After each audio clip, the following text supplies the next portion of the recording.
in home care. More focus was on efficiency. More focus, which by the way is a big word. More focus was on cost containment. And there was less time for patient care, and there was downgrading of care. Where nurses used to do jobs, it was now home health aides, things like that. And I was worried, so I went back to school. And first I actually registered at Dominican to continue my nursing education. And then I thought about it, and I said, you know, I knew about Hillary Care, and I knew, you know, this was 2006, so it was really prior to Obamacare becoming big. But I knew the government was getting involved in healthcare. And I thought, maybe it would be good to learn about how to work with the government if the government is going to be involved in this. So I went back to school to Fordham in a political science program. And anyone who doesn't know the Jesuits, they make you work very hard. And I learned how to be a patient advocate. I had to take pre-law courses. I was in that program. But we have some lawyers here, so don't expect too much of me. I'm talking as a nurse. But as part of that journey, I researched and wrote about changes in end-of-life law. I did my thesis on that, actually. I attended conferences in Washington and Albany. I lobbied legislators in Washington and Albany. And I learned a lot. I really learned a lot about what was happening. And I was shocked. I was shocked. It was worse than I thought. I learned, and I knew most of the American people had no idea that this was coming.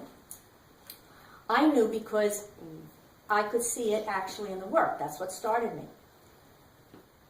And I thought the American people had to know. So this is the next step in my journey, is to try and tell people about these changes that have really been happening very quietly and under, the radar.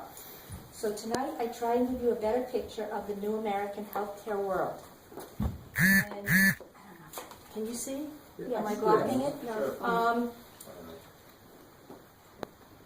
As you know, you probably all know what this is. Behold, these truths to be self-evident, so that all men are created equal, endowed by their Creator with certain inalienable rights, and that among these are life, liberty, and the pursuit of happiness. And I believe that. Yet slowly and quietly, a commitment to life is changing in our nation. It's changing through changing definitions and changing social norms. And we're changing from kind of the idea in the Declaration of Independence of protection of life and the inherent value of each life to an idea of a quality life. And it's happening, it's being done through these strategies. An activist pro-euthanasia movement, through court decisions, and even through the infrastructure of Obamacare. Let me start with the changing definition of death. Prior to 1968, it was considered that if you stop breathing and your heart stopped beating, after a period of time, you'd be declared dead. And then at Harvard in around 1968, that definition was changed within the medical community and expanded to include insufficient brain function to maintain life. And since that time, that was done through the medical standards. But since that time, it has, through the courts, been broadened even further, where it's not just insufficient brain function to maintain life, but insufficient brain function to maintain a quality life. So this is kind of the boring part, but I'll go through it because I want you to see the incremental development. The first important Supreme Court case was Roe versus Wade, which had nothing to do with end of life. But it's important because it's about the right to privacy. It was the first time, really, that things like abortion were considered under a right to privacy rather than a right to life. So the right to privacy was being elevated, and the right to life really to be equal to the right to life. And that's a very important step. Then Karen Kringland versus State of New Jersey, and the older people in this room will remember that. And that established a standard for discontinuing medical treatment. So it kind of laid out the ground rule. And that's a very interesting case because they won and they disconnected the ventilator. But the interesting thing is she lived many more years without the ventilator, which was very interesting.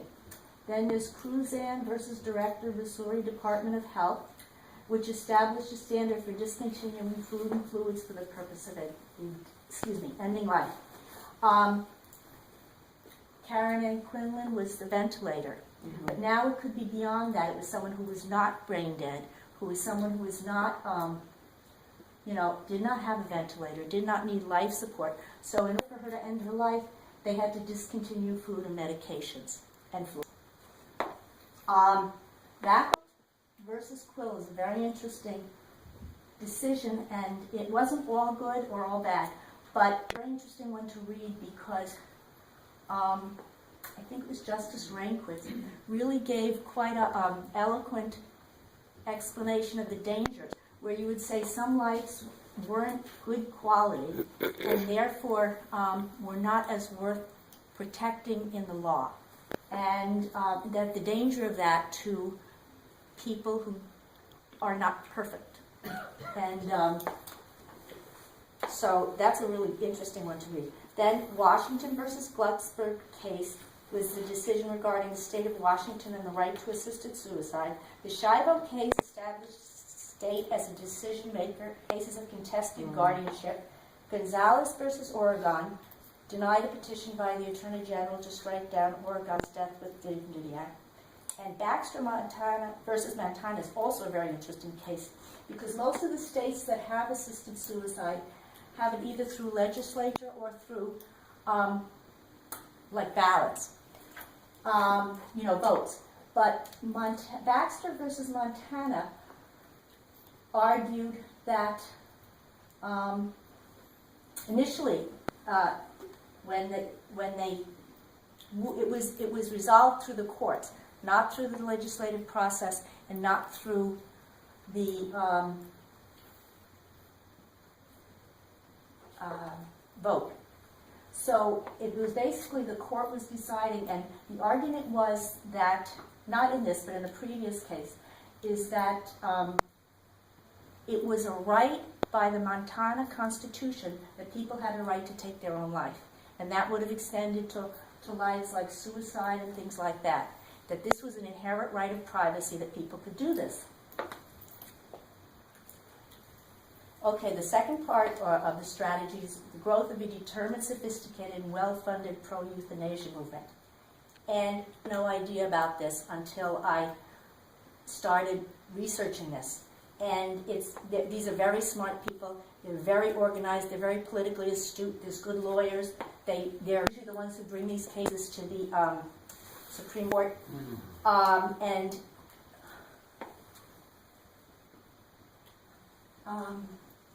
go to the next slide.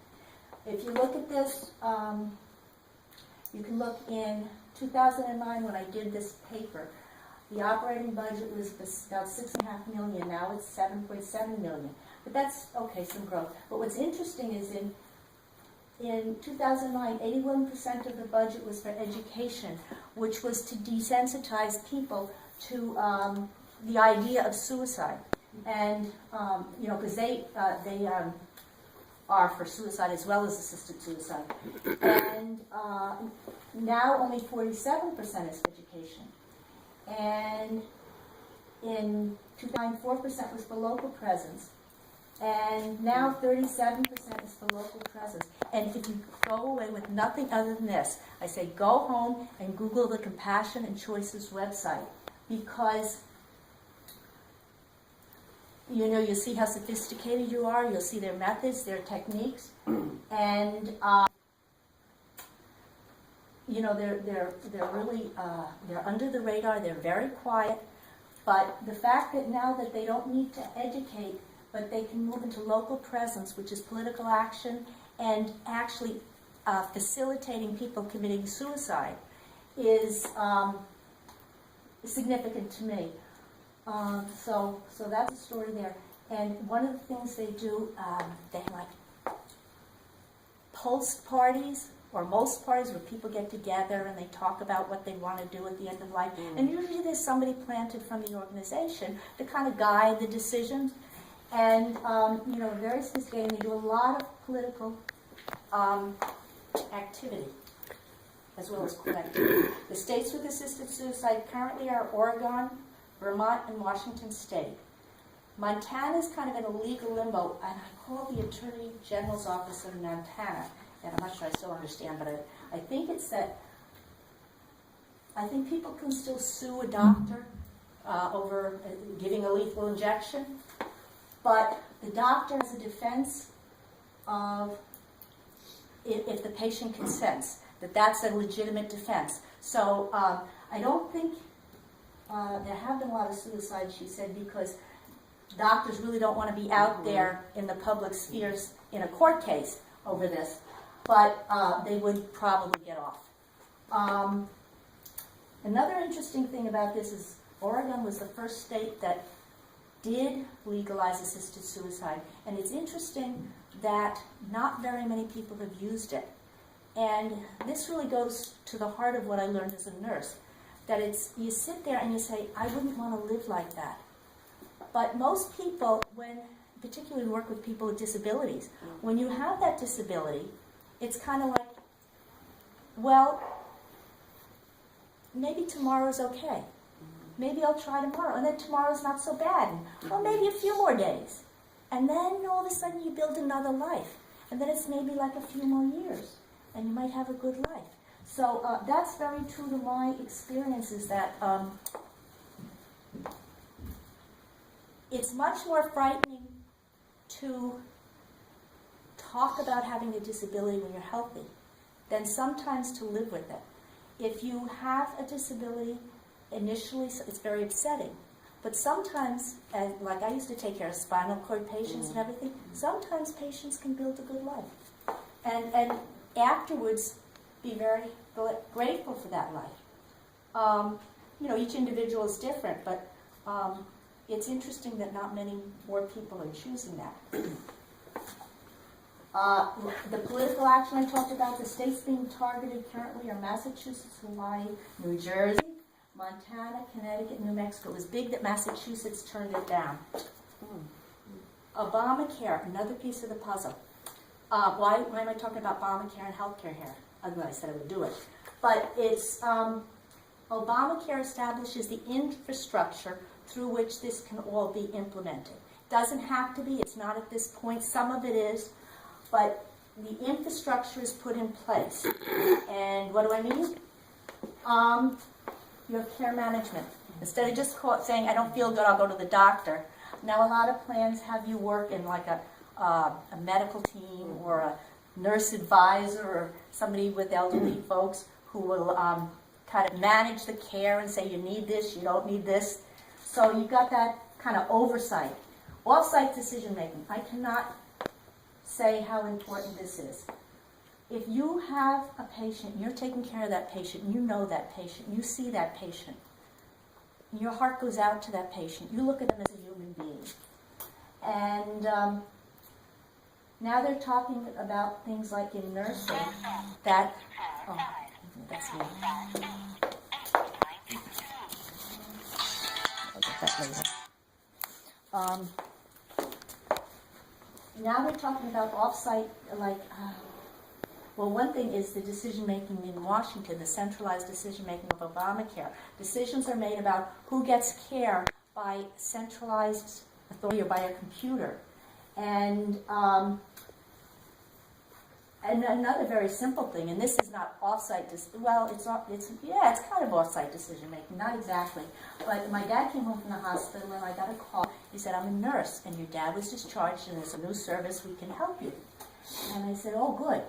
And she said, well, we can advise you if you have any problems, you can call us and everything. And I said, good. I said, can you come over?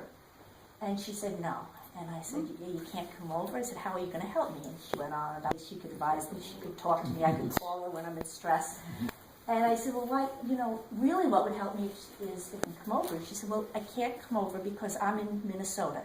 So I said, here the nurse, I mean, to me that's a waste of money, because what good is a nurse in Minnesota going to do for me? And I know, like when I was working at, when I was on the board of the Nursing Association, they talked about this evidence-based medicine and getting information. And it can be done overseas, and it can be outsourced. That these people on telephones or doctors on computers can be doing the care from India or England or Philippines or Africa. So this off-site decision-making is really big. Economic rationing of the care versus via the, I looked this up, Independent Payment Advisory Board. And I think everybody's heard of that maybe. But basically, you know, they don't say, usually they don't say, you cannot have this procedure. What they say is, we will not pay for this procedure, okay? And another interesting thing about that is it's age-related. Cost payment targets in the Obamacare bill, which you can see I have done some work on. It took me 4 months and $29.95, but I got a copy. It says, like for Medicare and Medicaid, you know, the government will give you a target each year that will be decreasing or a decreasing increase less than the cost of living, and you have to stay within that, and if not, you're penalized. So those are some ways.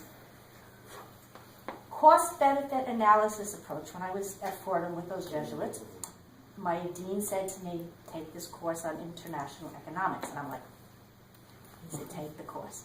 So anyway, I went in there and they talked about cost-benefit analysis. And basically, it's the cost and benefit of a person to society. And like say you're a 26-year-old doctor, you're doing a lot for society and you're pretty healthy. You don't cost too much. You put money in, you buy fancy cars, you put tax money in, you're good. If you're older, if you're, that's figured in terms of the investment society wants to make in you. And Obamacare is based on this. We're just objects. What? We're just objects. We're statistics. We're numbers. And by people in Washington who type and punch and tell people what to do, and then they downgrade the care. So the people who are following the instructions have less medical background to know whether they're good decisions. So it's really pretty scary. Okay, medical statistics and prognosis to guide care decisions. So, for instance, if on one thing I was reading, they were saying like, well, 29%, with something it's 10%, and without something it's 29%. So I said, well, what about the other, let's see, I have to do some fast math here, 71% of people. I don't know if that's right. But anyway, so you know, if you have cancer and your outlook is not as good, you're less likely to be approved for care.